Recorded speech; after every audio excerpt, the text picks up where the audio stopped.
What is up, guys, and welcome back to a series that I am calling Alliance War Stats. So for the second week, I'm going to be bringing you my stats from Alliance War.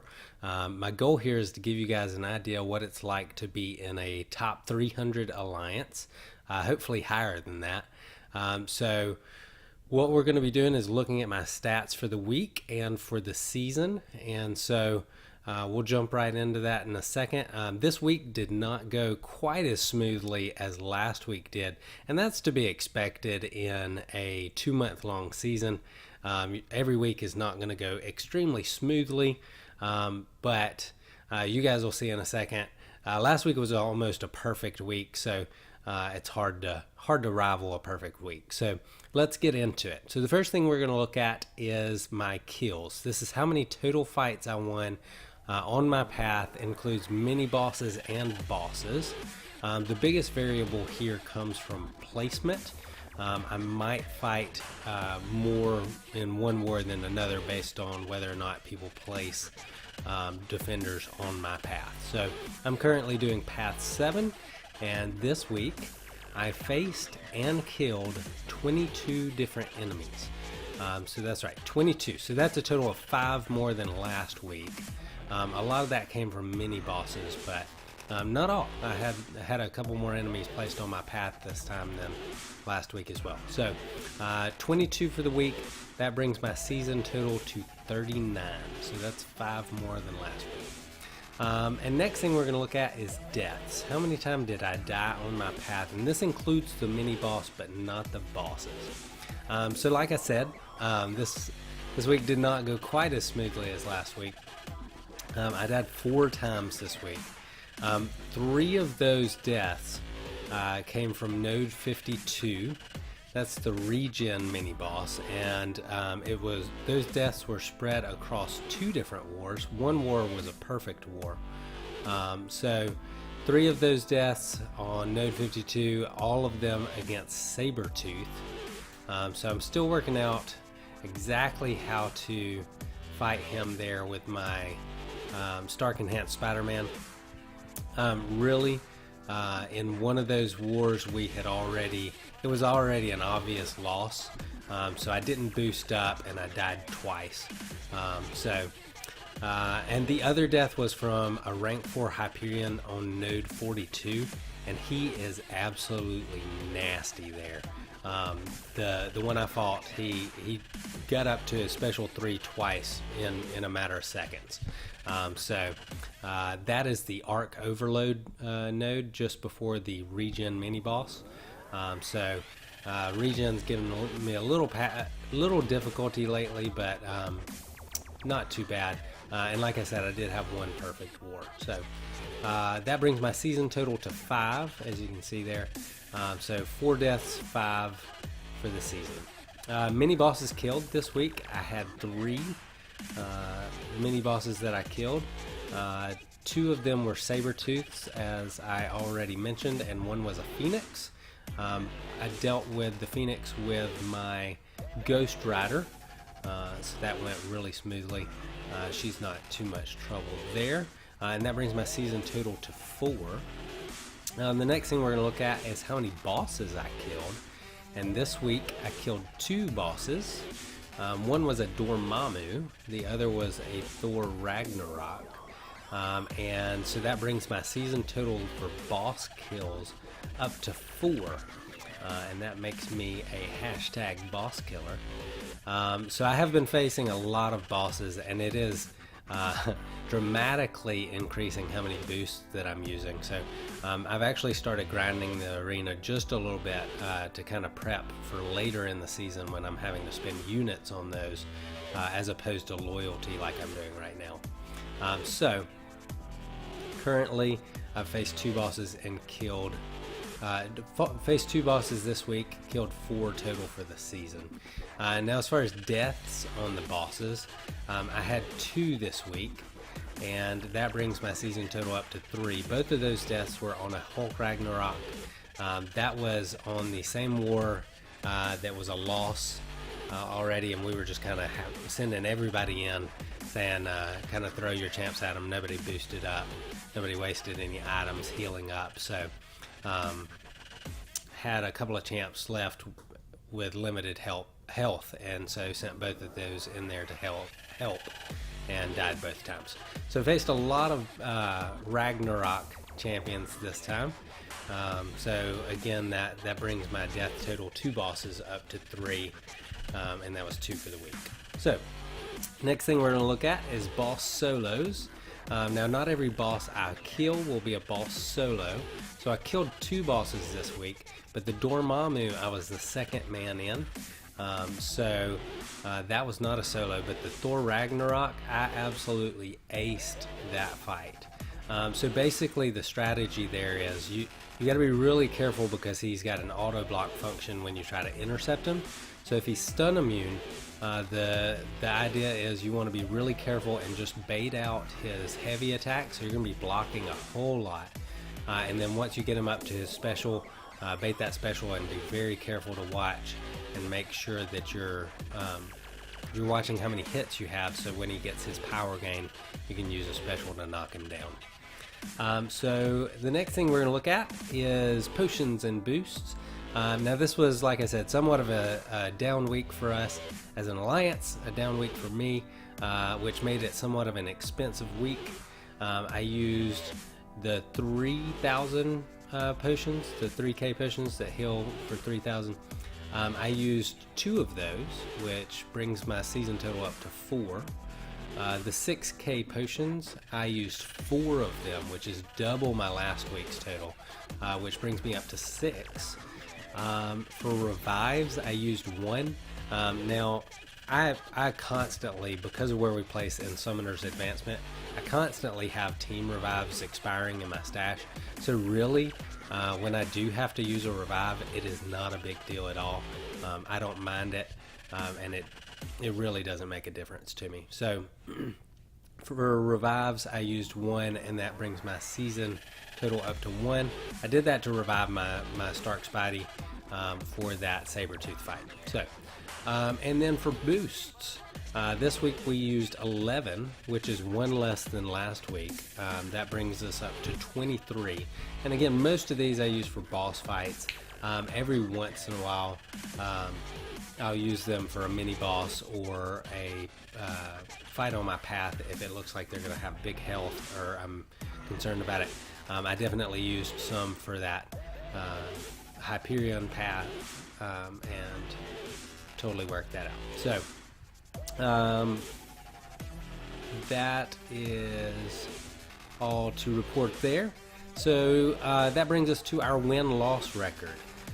So this week, like I said, was a down week, not just for me, it was for down week for the Alliance. But the good news is I feel like we've learned from our mistakes and can improve from there. And we've faced some really tough alliances this week that finished pretty high last season in the rankings. So our win-loss record for the week was 1 win, 2 losses. And that brings our total season record to 4 wins, 2 losses. So we are still well above 50%, which is definitely, you want to be above 50% on your win-loss record. And basically the goal is to stay in tier 2 because your multiplier is almost more important than your wins and losses. Obviously that's going to contribute to what tier you land in, but that multiplier is so important. So the goal is to win enough to stay in tier 2 and hopefully get into tier 1 so we can get that multiplier up. So our current streak is 1 loss. We need to get that back up to a reasonable number of wins, but we feel good about the future. We're still optimistic about where we're heading. So that brings us to our current placement. Now we are currently in tier 2, which is awesome. We didn't fall out of that even with the 2 losses. And we did drop down to Platinum 2, and we are currently ranked number 15. So we fell a total of 34 spots due to those 2 losses. So we definitely need to get some wins in this week, make a big difference in terms of what we do with our multiplier is important. Those extra 50,000 points with our multiplier right now turns into over 300,000 points. So it is important to get the wins. We just want to make sure we keep our multiplier as well. So the focus this week is obviously win. That brings us to the account update. What's new? I wanted to mention I've really been enjoying the dungeons. I know they are somewhat time consuming, but I really appreciate the changes they made to how the points scale. Being able to pop into Dungeon 6 with my best champs and do 4 rooms and be done, I feel like is a vast improvement. And even Dungeon 5, pretty big difference there in terms of how quickly you're able to hit the milestones at the top. So really have enjoyed that. My one kind of critique, and if Kabam, if you're listening, I would love to hear your thoughts or see some changes made on this. And that's the find a partner feature. When I can find a strong player for my alliance or invite a friend from another alliance that I know is going to be a great partner for me, it's been really fun. But the find a partner feature, it's really about 75% of the time it's been terrible. I get matched up against somebody who brought lower level champs than me, or somebody who really just maybe is new in the game and doesn't have much experience and isn't quite as strong of a player as me, and I end up wasting champs that I would otherwise be able to go really far with. So I guess my big concern there is I would like to see, even if it takes a little bit longer to match me with someone, make sure you're matching me with someone who's at the very least bringing in the same level of champs that I am. So Kabam, if you're listening, that's for you. And you guys let me know in the comments, have you guys had trouble with that as well, finding a good partner when there's no one available from your alliance to play? Now the next thing I wanted to update you guys on is I've slowed down considerably on opening crystals. Hopefully I'll be doing some crystal openings on stream here soon for you guys. So I am saving up crystals again. I have my sights set on my second rank 5 champ at the end of season 2, which is about 6 weeks away, I think. And so I'm going to need all the ISO and gold that comes from hoarding crystals and then opening them up all at the same time. And I'm also going to want that for ranking up my next 6-star that I should be getting next month. So I did open a few 5-stars though, and I told you guys about Quake that I opened from I believe it was the Evolution Crystal, and I hoped that was a sign that my luck was turning around, because it had been really bad for the previous month or 6 weeks or so. So I did open a couple of 5-stars, and so my last 3 5-stars were Star-Lord, and that was my first time pulling him, so he was unduped. And then I got Quake from the Evolution Crystal, and then this week I opened another 5-star crystal and I duped my Star-Lord. So in 3 crystals I've gotten 2 Star-Lords. I've never even had him duped as a 4-star, so I'm really excited to get to play around with him. Can't wait to get him to rank 3, but that's probably going to have to wait until after I take, most likely, my Stark Enhanced Spidey to rank 5. So the only other interesting thing that happened this week, I was promoted to officer in my alliance in the Hateful Eight, and really, guys, it's an honor to be even considered for that in an alliance at the level that I play. Of course, I'm excited to help my alliance in any way possible. So I'm thrilled for the opportunity to do that. So definitely want to give a big thanks to my alliance leaders and officers for considering me for that. So thank you guys. And now, once again, that's pretty much all for the account update. So it's time to bring you the most interesting fight of the week. So this week I had a really fun fight against Black Panther Civil War. It was on node 38. The highlights of that node are it's 45% armor, and that's just persistent. It lasts the whole time unless it's nullified.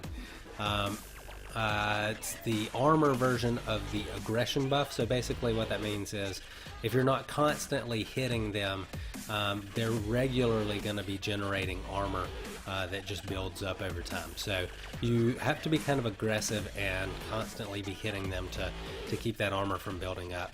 And then the last thing is the explosive personality buff. And basically what that means is you can't hit into the block. If you hit into their block, they're going to generate an armor. And every time they generate an armor, if they get up to 5 stacks of that armor, it's going to cause you to immediately lose 25% of your health. So you got to be really careful. It causes intercepting to be really important, baiting out heavies and that kind of thing. And I really enjoy fighting Black Panther Civil War anyway. He's one of my favorite champs to fight, just because the give and take that happens. You'll see me almost trigger explosive personality while I'm trying to time my fate seals, because you can nullify those armor ups. So it gets a little dicey here, but I pulled through.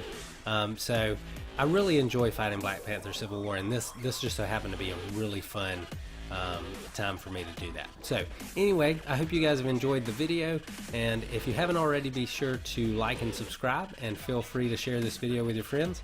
I hope you enjoy my fight of the week, and I hope you guys have a great day. I'll see you soon. Bye.